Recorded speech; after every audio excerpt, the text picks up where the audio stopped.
Firstly, welcome everyone. No, I'm sorry I haven't met some of our guests who arrived while we're doing technical support. There was technical issues. But thank you all for being here. I won't run through everyone who's here, except to say that we work closely with a lot of organisations, and the purpose of today is to give us maximum exposure to this new initiative, which we think is pretty unique.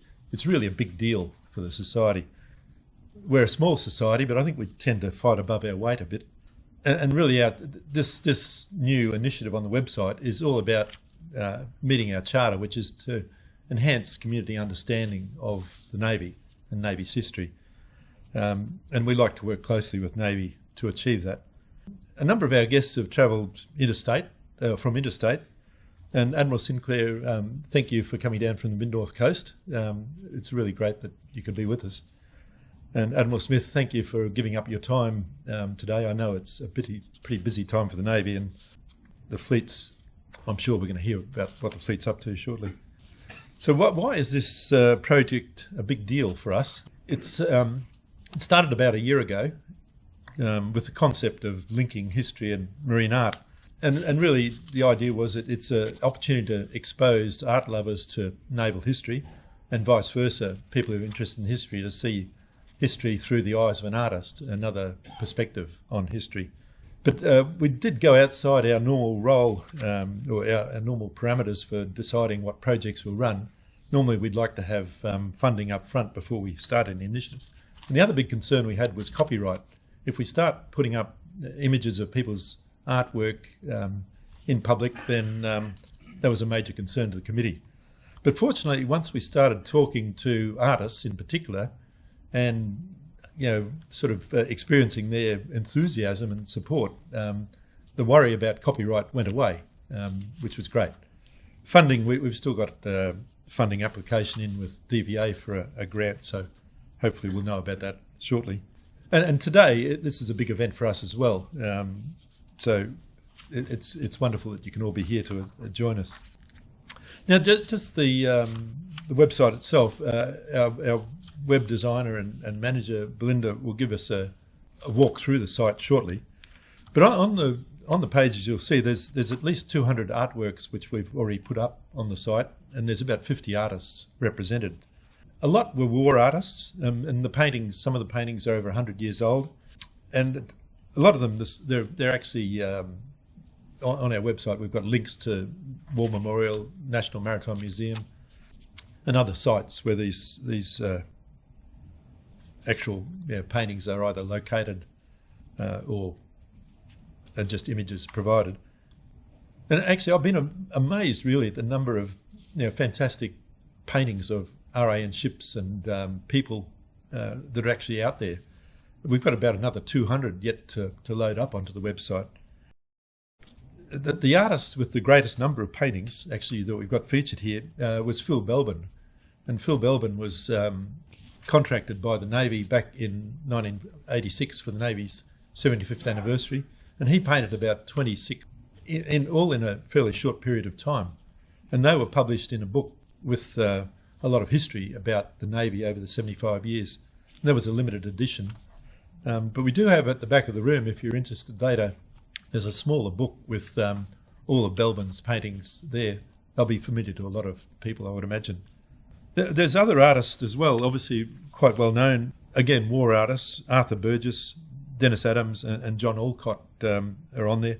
But there's also more recent artists. For instance, it's a great thing that Navy and War Memorial have actually contracted artists in the last couple of decades to work as well. So, for instance, Peter Churcher was an artist engaged to go to the Persian Gulf during the war in 2002. He painted a lot of paintings on HMAS Canimbla, which you'll probably see later on.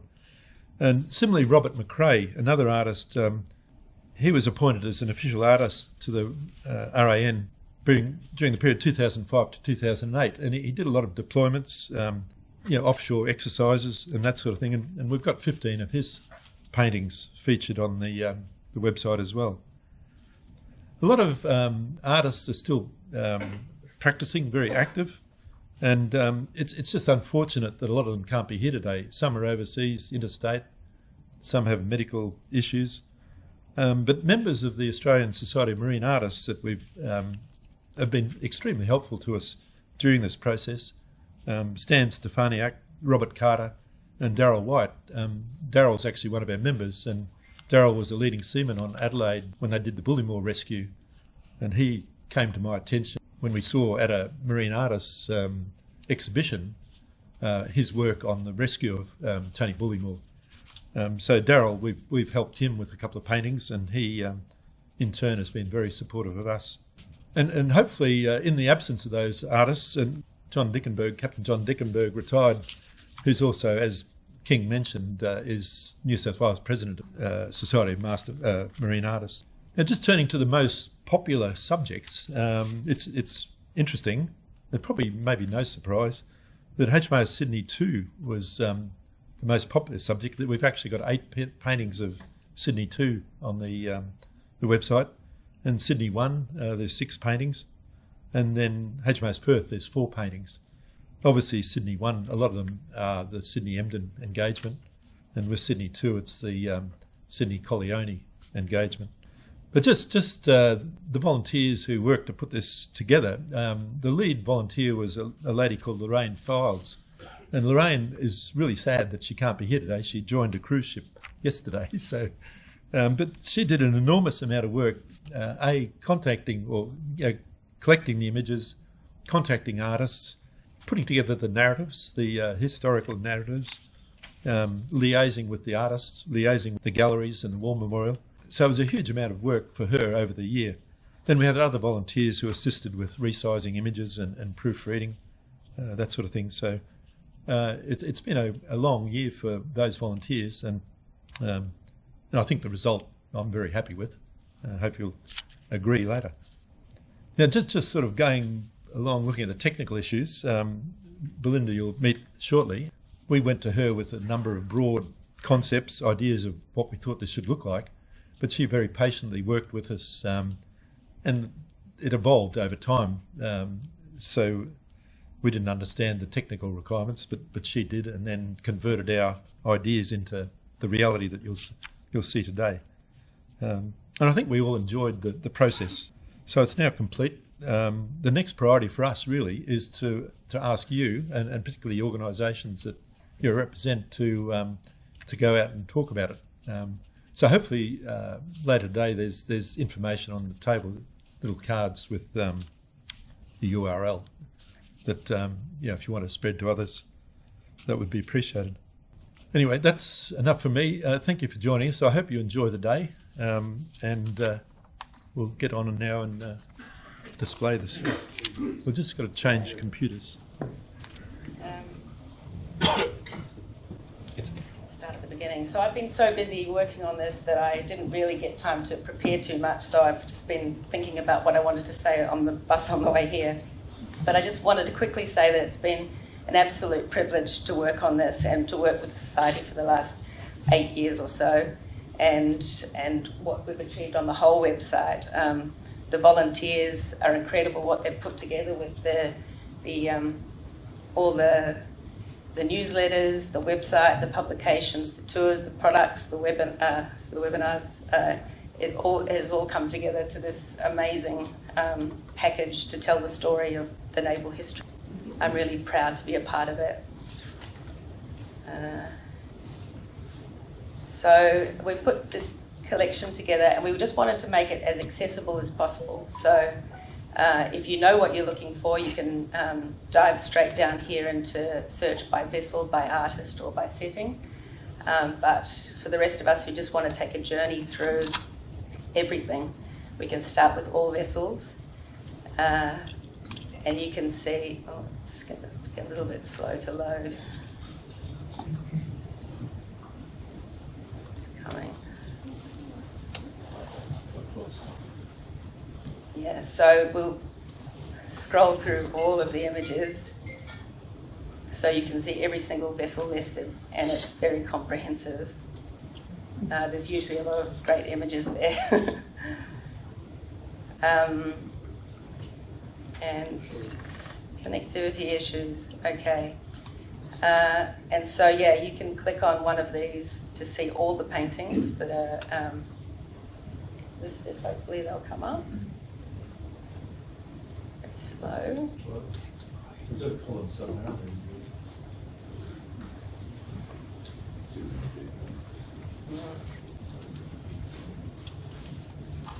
No, they're not too big.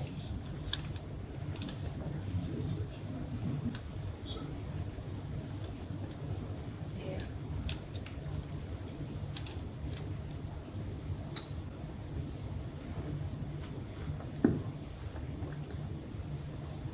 Okay, let's just go back.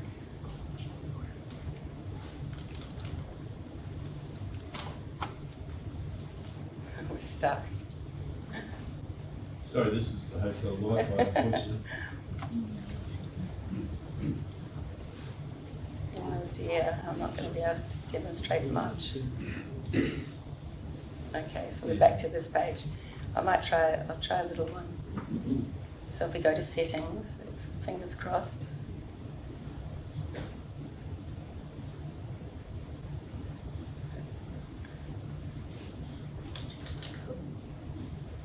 No.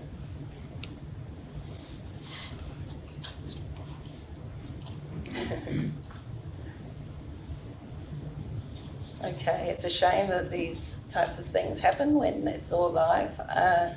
So yeah, you can browse by vessel or by all artists. You'll see, I think they're about, oh here we go, setting. So you can see all of the settings that we've categorised the work for. Maybe it's just smaller. Peacetime operations. You can see the rescue David mentioned. There's quite a few paintings of that. And so when you want to go and look at more information on a painting, you just click in.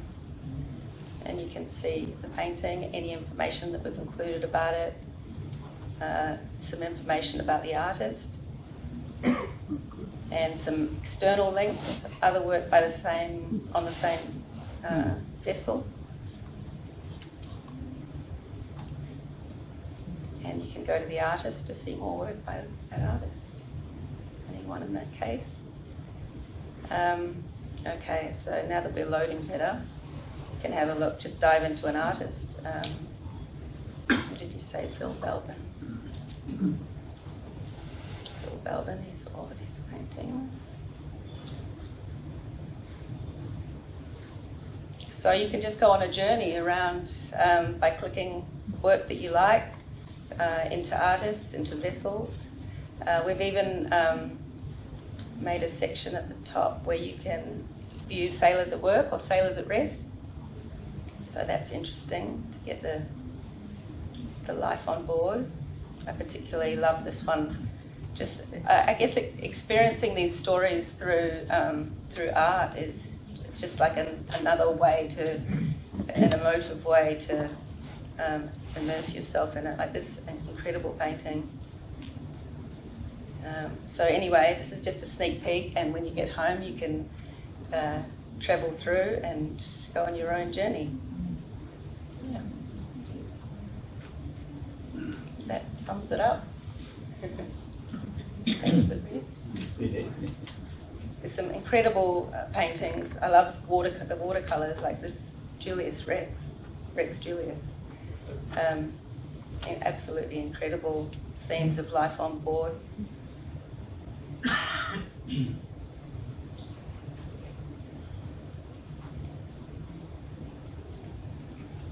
Cool.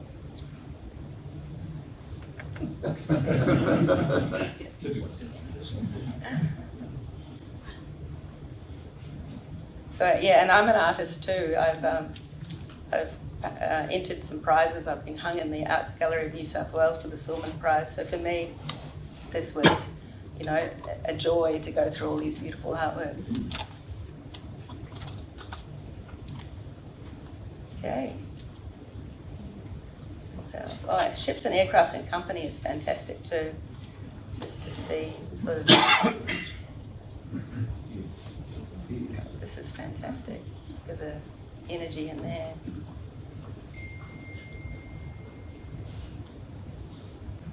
So when we were researching how this should look, there didn't seem to be a collection like this where you could scroll through a setting or a vessel and just find everything that had been done by it. So I think this makes it so much more accessible to just find things you don't know about and go on a journey. And so while you're going through this, if you have any suggestions or feedback or information on any work, there's notes in there about providing information. It's not, this is just the beginning. So if you have paintings to recommend too, it's the beginning. It begs the question, is this a work in progress? It definitely is. It was ongoing. Another couple of hundred. Yeah, and even then, as art gets created, there's an artist called Ben Quilty that I think has done some incredible work too. So, yeah. Actually, certainly welcome anyone who's got a painting that they come across, which should be up there. Yeah. Yes. Thank you.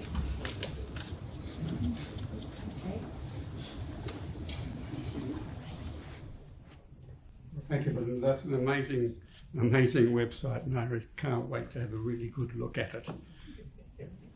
Thank you very much for that, for all that terrific work you've obviously done in Naval.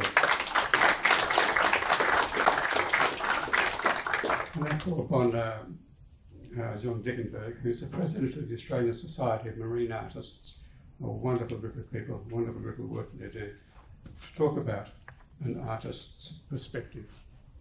Thank you very much for that. Ladies and gentlemen, normally I do like to speak off the cuff because I find it's a far more casual way of getting a bit of information across. But today I actually want to spin a bit of a story, and to do that it needs a bit of context, and I want to make sure I carry that context across. So if you don't mind, I'm going to read from my notes, but hopefully to give you some background on where maritime artists come from, or marine artists, and what an initiative like this actually means to that organisation. By way of background, I actually spent 30 years in the Australian Navy myself, although I lived nowhere near the sea. We're going to try that, are we? Good.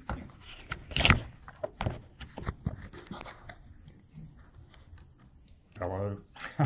That looks a bit better. So by way of background, I spent almost 30 years in the Australian Navy myself. And although I lived nowhere near the sea, I grew up drawing ships and boats. And after joining the Naval College in Jervis Bay, I found myself drawn to a little organisation there, the Art Club. It met in a very small building near the captain's house. And its most important member was the captain of the college himself, Ian Purvis. Ian Purvis enjoyed painting, and he made sure that the cadets, of which I was one obviously, in that little organisation actually inherited some of that ethos and passion. He also carried the mark of history, because Ian Purvis had been the gunnery officer of HMAS Sydney, which was obviously well known for the fact that it sank the Italian cruiser Bartolome Colleone in the Mediterranean. As I say, he was a gunnery officer. And he developed from that experience, I guess, as much as anything else, that there was a connection between being a warrior and a passionate naval artist. I think Ian recognised that there was a need to capture the naval activity that the camera had either missed or understated. The reason I'm here, though, is not because I was a naval officer, but because, as a few people have said, I'm part of the Australian Society of Marine Artists. I'm actually the Vice President, New South Wales, of the organisation. Each state has a Vice President. But we're all passionate about it, and that's why we're part of that team. Australian Society of Marine Artists is more commonly known as ASMA, and it's obviously focused on marine art, but it does that, and it's relevant to naval art because it shares the same passion and ingredients as that organisation, or that interest. It's interesting that in ASMO, that organisation, we often debate exactly what marine art is, or naval art, if you like. And to date, I have to say that we've never actually come up with a definition that we can all live with. But I think we've come to the conclusion that if it has a ship, or a boat, or an ocean, or a bay, or a boatyard, or a shipyard, or a maritime artefact. It's maritime art. The importance is not what the subject is so much as the essence of what it projects. So then what is naval art? Well, or RAN art for that matter. If a definition is required, and I have my doubts that you really need to have one, I'd say it's probably pretty much the same thing, except that it focuses on recording RAN events, its ships, aircraft, its actions, and its people. It has in its soul the need to honour its ships and its personnel. It's the medium that conveys what navies, such as the RAN, have done, what they continue to do, and what they represent. Marine and naval art has its genesis in a period before cameras, and was the only way real ship owners, the real way that ship owners or navies could easily introduce their ships to the general public. Using oils and watercolours, many of these paintings have survived until today. And many of us give us the only suggestion of what these ships looked like, or what they were employed to do. Noting that the modern camera was actually introduced in the early 19th century, you might ask whether painting maritime scenes remains relevant today. Well, I can assure you it does remain relevant, and if you need an example of that, those photographs are a good example of that. Now, when I was a young submarine officer, one job I had was to look through the periscope and draw the ship we were looking at or collecting intelligence from. We did have a camera on the periscope, but before the digital age, it relied on film in the camera to actually capture the image and capture the scene and survive the development process, i.e. the means of taking the film, putting it in a canister and developing it. Considering we developed our film rolls in one of 4 small submarine heads, it was often challenging and quite often ended up in disaster. The point I'm making is that taking and processing of photographs is vulnerable to failure, which does not become apparent until after the event. There is also a problem that a camera or camera operator is not always available when it's actually needed. It is the artist on those occasions that actually captures the image and brings it to the public. In the modern age, owners and navies frequently anticipate the arrival of new ships by releasing computer-generated images. A huge brain inside some computer extrapolates the lines shown on a CAD drawing and produces from that a 3-dimensional picture of the ship. Perfect in every way. You admire the render and perhaps wonder as a result of that whether marine art or naval art remains relevant after that event. I can tell you, a painting does a great deal more than that. The artist can achieve what cameras and CGI often fail to capture: nuance, emotion, power, vulnerability, and atmosphere. These are human measures that come from the end of a brush. Who has not gazed at good paintings of Sydney, and we saw some of those then, or that engagement, or even the Melbourne Voyager collision, or the sinking of Centaur? Those mediums have given people the opportunity to feel a sense of actually being there. The artist can also capture the scale of events in a way that photographs cannot. If you've looked at paintings of large fleet engagements, composition and context, as much as the render of the ship, bring home the drama and the human dimension of the event. It is the artist and their careful use of colour and brushstrokes that bring the event into the home, office or gallery, or in this case, to our website. Now, the actual president of ASMA is Julian Breer, and unfortunately he couldn't be here today, but he is hugely supportive of what's happening here, and because of his interest and people like myself, the Australian Society of Marine Artists is very much in support of it and hoping to contribute. Julian is incidentally is a master of watercolour himself, and his large paintings of 18th and 19th century sailing warships, including those at Trafalgar, are just a perfect example of what marine art is all about. So the works of many of the artists that we were seen in that demonstration this morning on the website. Some of those artists have had their watch ended, I guess, and crossed the bar. Naval art, however, is not dormant or a static exercise, and new artists continue to add work to the database every day. kind of commend all those artists for the work that they have done, for the services that they have provided and continue to provide to the RAN and to the Marine and Naval Art organisation as a whole. I can only wish the establishment of this new section of the website success and hope it becomes a very much valued addition to telling Navy story in the future. Thank you.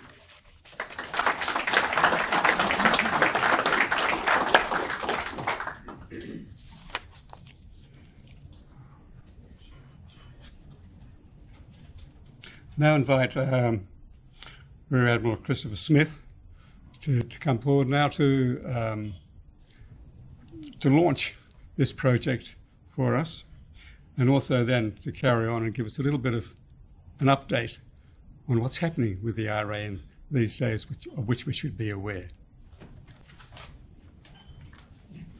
Can you hear that all right? Thank you. Distinguished guests, ladies and gentlemen, it's an absolute pleasure to be here today. Excuse my casual attire. I've got the best job in the Navy. I was at Fogarty Fagan mess dinner last night for the Navy. How's that? A bit better? Yeah.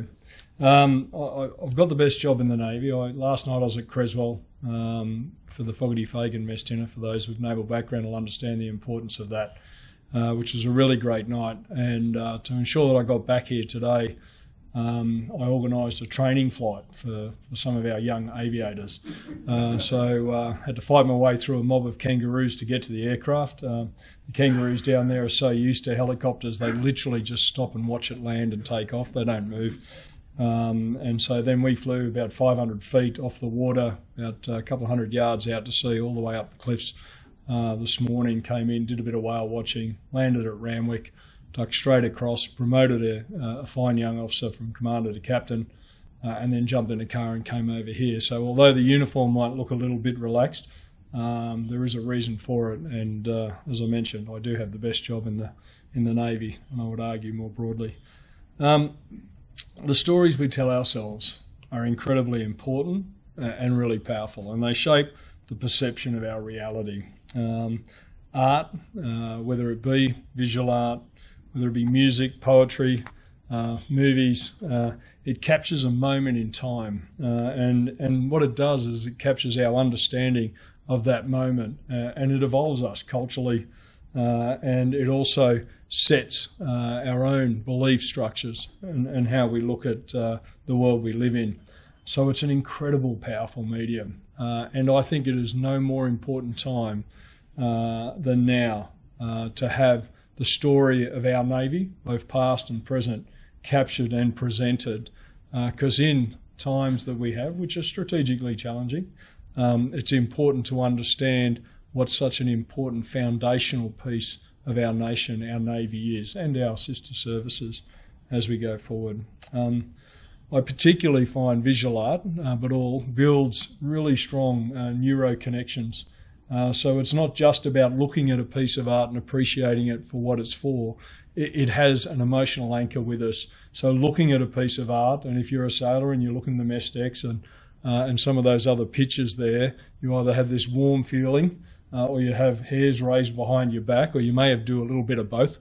And that is an emotional response that this can do, and I completely agree. You don't necessarily get that from a photograph that's out there as well. So I absolutely congratulate not only the Naval Historical Society, but all of those involved, and Belinda, in bringing this together. I think it's absolutely fantastic. I have a bit of pedigree. I'm not too good with the art, but my father, a banker by trade, was a frustrated artist for many years and has done a lot of art since. I'm a country New South Wales boy, so he was a landscape guy. When I joined the Navy, the whole family almost disowned me. They couldn't understand why I would do that. But over the decades that I've been in the Navy, I've been able to convince him that ships are pretty cool. And he's finally moved over to start doing quite a bit of marine art. I actually asked him, I said, Dad, can you paint a picture of the commands that I've had? And I've had 3 sea commands. And he went away and he did it, the results of which were a little bit mixed. I had Gladstone, which he put back off in the distance, little Fremantle-class patrol boat, behind a picture of the frigate Darwin which was looking at from the bows with this great perspective coming down. And it was a really good picture. It was actually a picture taken when the ship was alongside in Cambodia, but he adapted it to the maritime environment there. And under the anchor well was this big line of rust. And I said, "Dad, what is that?" And he said, "That, son, is character." And I said, "No, that never existed when I was in command of that ship." The next one he did took even longer. I was privileged to be the second commanding officer of HMAS Canberra, the LHD we have in the harbour now. And I said I wanted a picture of this ship as well. And it took him about 2 years to finally get me this picture. And it is a great picture in my view. And I said, "Why did it take you so long?" He said, "Son, that's an ugly ship with no artistic interest." So there is still a divide between Navy and artists, and we'll work on that. But as you see in all of these pictures, it's the movement, it's those other perspectives that are so important. So I think we're all going in the same direction. I'm just not sure we're quite yet in the same car, but we'll work on that, and hopefully this will mend that.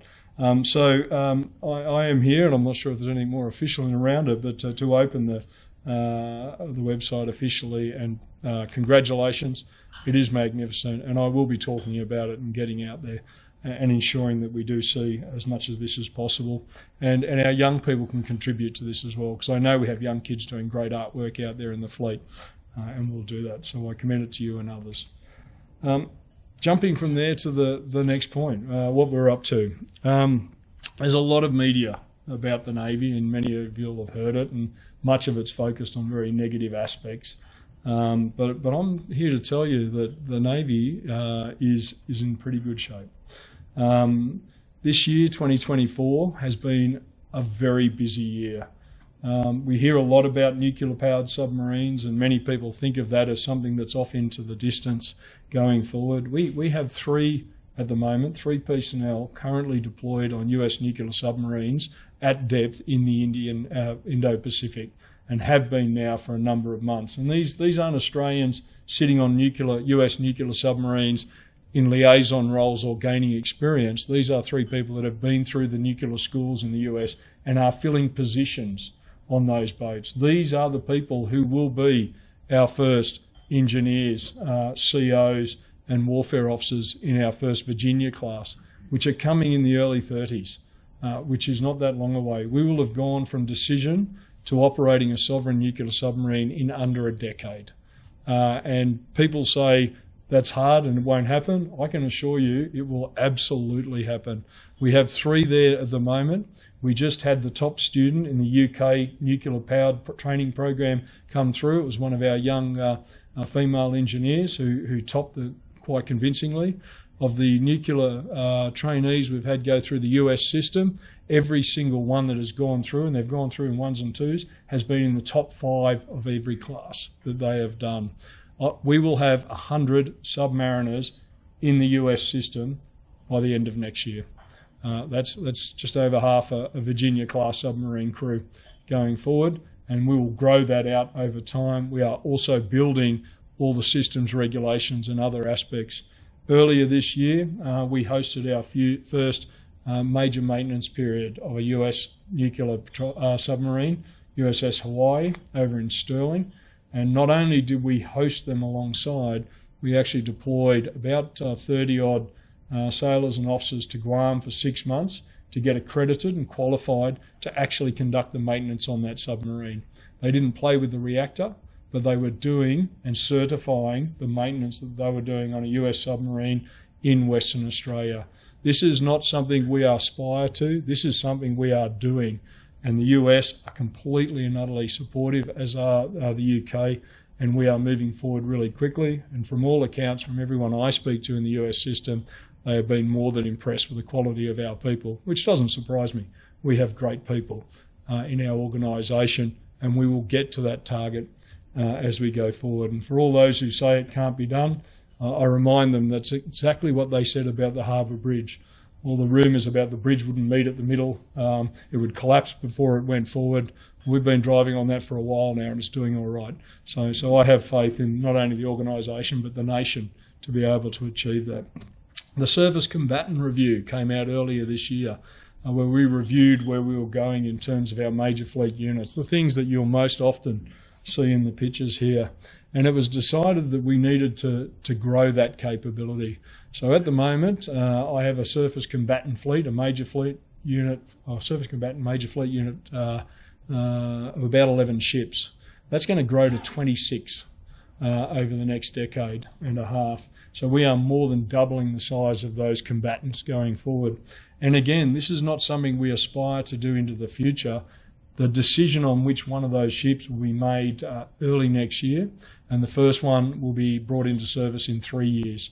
The first few of those will be built overseas, and I've spoken to my counterparts in at least 2 of the countries of the 4 that we're actually looking at, and my counterparts have all said, and I'm assuming sanctioned by their governments because they tend to be fairly guarded, like all good naval officers are about making up their own mind, is that if we choose those ships, we don't have to wait for them to start to build. They already have them being built now. They will bring forward one of the ones that's already in build and provide that to the Navy to meet our timelines all go better. So again, you will start to see a refresh very quickly. And that is going to be a significant increase to our capability. But that's the future. What about now? We have ships deployed more broadly, and I'll talk about that in a second. But this year has seen the Australian Navy become more lethal than it has ever done in the past. We have done missile firings middle of this year, HMAS Sydney, which has just returned from a fairly extensive deployment, which included a deployment up to North East Asia to manage some sanctions around North Korea and other areas there. They conducted a firing of a naval, an NSM, and an SM6, two missile classes that mean that we more than tripled the range of our offensive capability on our surface combatants with those firings. It took us less than 18 months again to go from the decision to put those systems on, convince our US allies and friends to give them to us, or one of them's a Norwegian system, do the engineering change, do the training, and actually conduct the firings. We did it in a way where it was very, very low key, and we maintained a level of security around it. So the first thing that anyone knew about it was when the actual missiles left the rails and travelled. And we knew that we would have some other friends up north that would be keeping a close eye on the activities that were happening off Hawaii. So we ensured that the target was at such a range that it could be nothing but the missiles that we were firing. So when they sort of got up in the morning and looked at the analysis of the Australian ship that had conducted a number of planned missile firings, they would have seen a missile leave the rails and travel a distance that no missile has ever travelled on an Australian ship, and well beyond what they thought we are actually capable of doing. Again, great naval engineering across the organisation. More to come, and more to come very soon. But this sees us with a range that extends well beyond the capabilities that we had when we had the carrier going. We have gone from a Navy that is good at defending itself in manoeuvring around to one that will be able to reach out not hundreds but thousands of miles to conduct kinetic engagements if required, both at sea and at land from the surface fleet. And this is all happening again very, very quickly. Why do we need that? We need that not because we're rushing into conflict. We need that because we need to be credible as a Navy to ensure that people in powerful places don't make the decisions that some of them have made recently where they think they can take action and get away with it at low levels of risk to themselves. And we've seen that with Russia and Ukraine, which is an absolute disaster for that area in the world. But also, we have other people in the area that need to be looking at that and looking at what we can do and say, if we take that decision to get a local advantage, it will have such an impact on us that is not worth the risk to take. So the job I've given to the fleet is be so effective, professional in what we do and the ability for us to project our lethality that the people who may consider to make those decisions get up every morning, look out over the ocean and say, you know what? There's too much risk. Today is not the day. And so if there is no conflict going forward, your Navy has done a great job in accordance with a whole bunch of other allies and partners to achieve that outcome. Recruiting and retention we hear a lot about. Our retention at the moment, our separation is well below 8%. It's about 7.3%, which is a very low separation rate. Any corporate out there would love to have that going forward. Down at Creswell, I was informed last night that we are going to have the largest intake of naval officers starting January next year that the Navy has ever seen. I was absolutely privileged a few years ago to be the reviewing officer of the then largest class at Creswell when I was the Deputy Chief of Navy, and that was about 207 people graduating, and it was a pretty impressive sight to see that many there. We had the Governor-General there, who the week before had been at the parading of the colours at Duntroon, and I said to Governor-General Hurley, I said, "Sir, tripping of the colours at Duntroon is always magnificent. They are always perfectly in time. They are magnificent at drill. I just want to set your expectation. Soldiers are very good at marching. Sailors, we walk with purpose, but we have other talents." And he looked at me at the time and he said, "I think you're being harsh on yourself." And we got out there, and afterwards he sat down and he said, "Chris," he said, "apart from the following," and I reckon he listed every mistake he saw. It must have been about 20 or 30 of them. He said, "They did okay." And as I said to him, I said, "Sir, I don't mind if they're not good at marching, as long as they can take a ship to sea. It's a much better use of their time." And I said, "But there was one thing different between Duntroon and Creswell." And he said, "What's that?" I said, "I didn't see anyone smile at Duntroon. I saw a lot of happy young junior officers graduating today." So he gave me that point. So we're looking good in that space. We are growing in numbers, and the quality of the people we are getting is outstanding. And the diversity is great as well. We're increasing our female participation.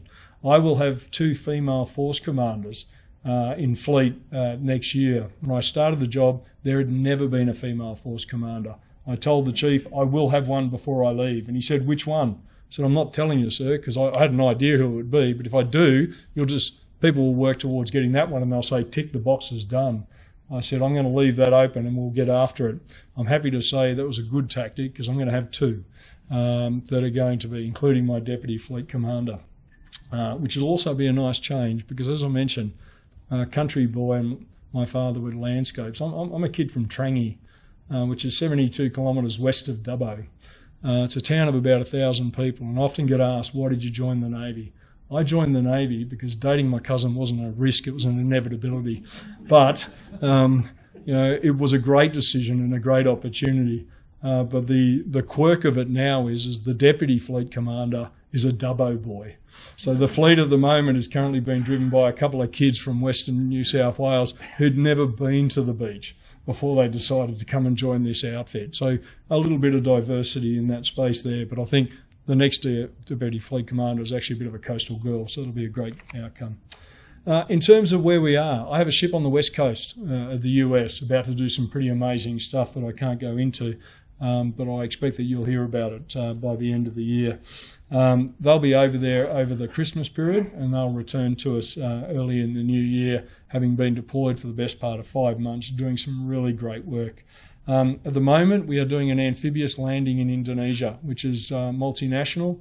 It is HMAS Adelaide, supported by a frigate up there and supported by the Indonesians and a range of others. A massive exercise, which mirrors the one we did in the Philippines last year. Just to give you an idea of the contested environment we live in, I've also got a Russian task force that is doing a visit to Indonesia just up the road. So that's the competition we're in on a daily basis, competing to influence our friends and our allies in this region here, and just seeing how easy it is for them to move around to the various people to try and come. They're trying to be influenced by the Russians as well. So this is near and present danger to us in terms of those influences going forward. We've had a near continuous presence across Asia throughout the year. I've been to India twice with ship visits over there.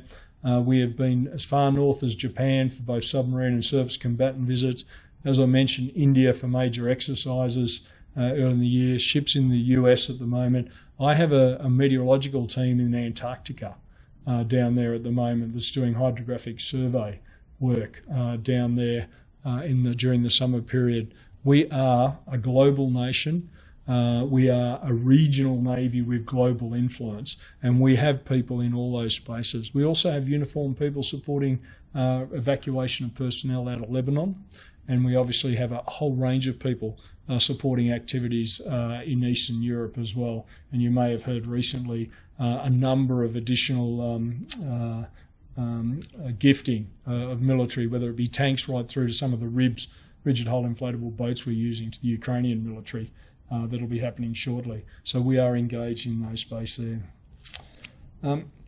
We have been involved in CHOGM, so the Commonwealth Heads of Government meeting. We provided the security posturing around that, and we'll have Chules return to us shortly. Just left Vanuatu yesterday, heading home after an extended period at sea, providing the security for that activity and making sure that Pacific nation could continue to contribute in the way that it does globally. And we have been in the Pacific with humanitarian assistance, disaster relief and support continuously, again, across the year, because that is a very important part of the world for us going forward. And then we had a little mini fleet review for King Charles just a couple of weeks ago, which was probably the most stressful thing I've done all year. It was something that we threw together and said, yep, we could put a ship or two out there. And it ended up being multiple ships, the largest number of naval aviation assets ever seen in the air by me in more than 3 decades, which I remind the Fleet Air Arm of routinely, but they've proven me they can do it. I want to see it more regularly to their detriment. But that was a great outcome, and it was the first fleet review the King had done, any nation, and it was something that he really enjoyed. A naval man himself. We had destroyers, frigates and mine hunters at sea there. He served in the Navy on frigates, destroyers and commanded a mine sweeper, so there was nice synergies there. He was also a rotary wing pilot for a period, and we had the big fly past. So it really took him back to his own naval career. It got him away from the media for a couple of hours, and he really enjoyed it personally. It was really pleasing to be able to put that on, and the sailors were excited about it as well. Congratulations on this. It's a great contribution to our story. It's a national story. Your Navy is in great shape. It is growing. It is world class, absolutely respected globally.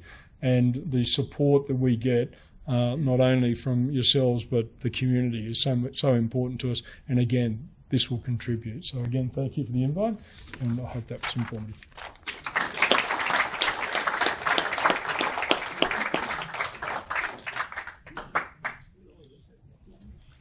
Do you want him to come up here? Okay. Where's Belinda? Where is she?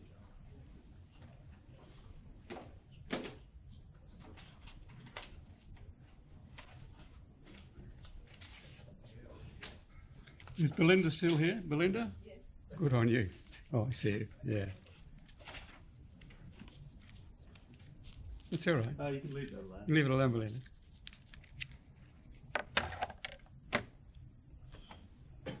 Admiral Smith, would you mind taking up for George just for 1 minute? And I'll hand over now to David Michael. Thanks. As I said before, and I think Belinda said it as well, I mean, we all enjoyed this project. And Belinda in particular, as she said, being an artist, thoroughly enjoyed it as well. But she's been with us over 8 years. I think we started in 2016. And actually when and Belinda built the new website for us back then. And again, Sir Admiral Hammond actually flew into Cockatoo Island as well to join us when we launched the website. So it's nice that you can use those helicopters. I couldn't find a helicopter. But Belinda, if you'd like to come up, please. We've just got a little something for you. I'd just like to read this out, and some of it we've covered already. But this certificate is presented to Belinda Johnson for services rendered to the Society. Since 2017, when the Design Web was engaged by the Society to create a new contemporary website, Belinda was provided, since then, Belinda has provided exceptional service maintaining and enhancing the site. Her ready availability, flexibility and enthusiastic support helps us ensure that the Society remains relevant in the online environment. Her efforts were rewarded in 2019 when the website won the Australian National Maritime Museum Community Maritime History Prize. And that was a big thing for us as well. And the recent development of the Naval Art and History pages takes the website to a new level. And these pages not only enhance the experience for visitors, but also reflect her great design talent. So, Sarah, if I could ask you to present that to Belinda. Thank you so much.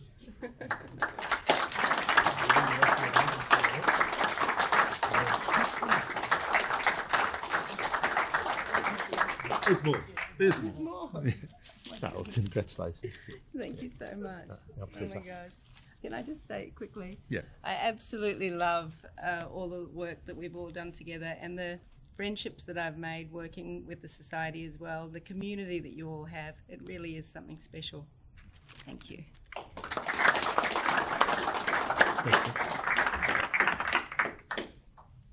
Well, that sort of concludes the ceremonial part of the morning. We'll take a break now, and those that are staying for lunch, obviously most, we have to thank Admiral Smith, who will depart. I'm sure you've got other busy activities to get involved in, sir, but thank you for your presentation and update on the Navy, and we wish you well. But for the rest of us, if you'd like to just keep clear of the tables, the staff or some of the volunteers will actually rearrange the deck chairs, and then we'll be able to have lunch at about 12:15. So thank you all. Please take a break.